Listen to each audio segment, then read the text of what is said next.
അപ്പോൾ skill and will അതിൽ ഏതാണ് ഏറ്റവും ഇമ്പോർട്ടൻസ് ഉള്ളതാണ് നമ്മൾ ചോദിച്ചത്. ഏതാ? Anilkumar sir, welcome sir.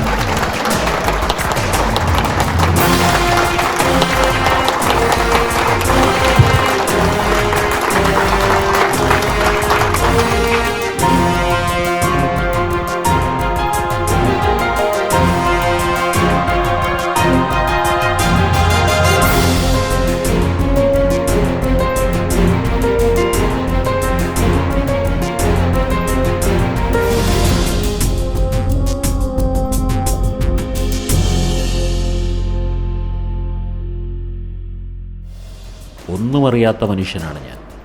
അതാണ് ആ ടാഗ് ലൈൻ. ഈ ലോകത്തിൽ സന്തോഷത്തോടെ ജീവിക്കുവാൻ എന്ത് ചെയ്യണമെന്നറിയാം. ബാക്കി ഒന്നും എനിക്കറിയില്ല. ഞാൻ പഠിക്കാൻ പോകാറുമില്ല.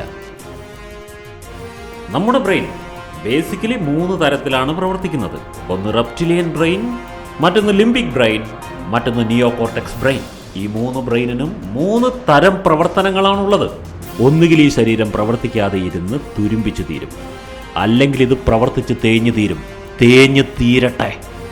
ബട്ട് ആ ഒരു മേഖല, അങ്ങനത്തെ ഒരു ട്രെയിനിങ് മേഖലയിൽ വലിയൊരു അബദ്ധം സംഭവിച്ചിട്ടുണ്ട്. അതെന്താ സംഭവിച്ചെന്ന് വെച്ചാൽ, മനസ്സെന്ന് പറയുന്നത് ഒരു അത്ഭുത സാധനമാണെന്നും അത് നമ്മളിങ്ങനെ അതിനെ എന്തൊക്കെ കുറച്ചൊക്കെ ഇങ്ങനെ ചിന്തിക്കുകയും ചെയ്യുകയൊക്കെ ചെയ്തു കഴിഞ്ഞാൽ അതൊക്കെ അങ്ങനെ സംഭവിച്ചു കളയും.